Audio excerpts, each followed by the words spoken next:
Good afternoon. This is Todd Colvin coming to you from the floor of the CME Group. We are talking metals and gold prices remaining elevated, almost stubbornly so.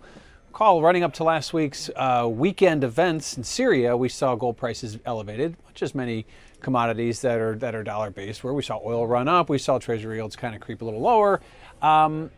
And ultimately, gold rallied into the event. And typically, historically, when we get past these events, as long as everything remains status quo, we start to see gold prices reverse. And they reverse very quickly. So that run up from, up to 1350 heading into a weekend would have seemingly seen a turnaround. It did not. We saw prices hold.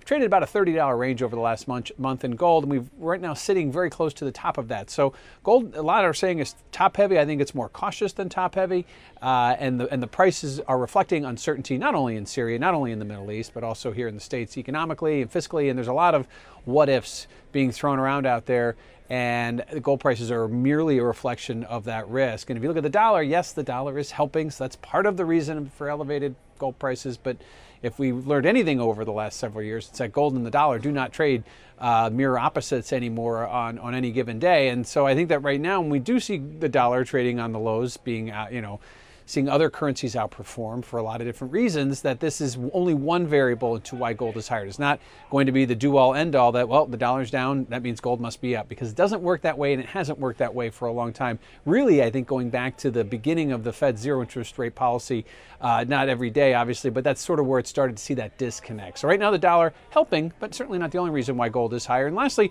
the Fed is going to get itself a new Fed chair, a vice chair, I should say. Richard Clarida, formerly PIMCO, and an economist, and also a professor at Columbia University. Why do I bring this up? What would that have to do with anything with gold? Well, I think that bringing in another private sector insider to the Fed that will have a sort of a dual opinion here, not just looking at things through a microscope and maybe in a scholarly way, but maybe looking at things more the way the open market trades, is very good for the Fed.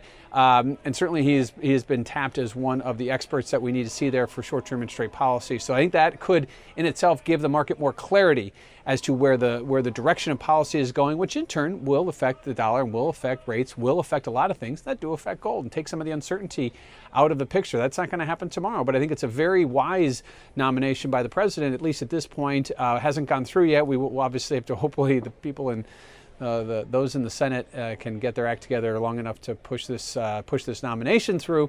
But certainly it brings more credibility, street credibility, to the Fed, something it has been lacking for a long, long time. So right now, gold price is still hovering near the highs of the range.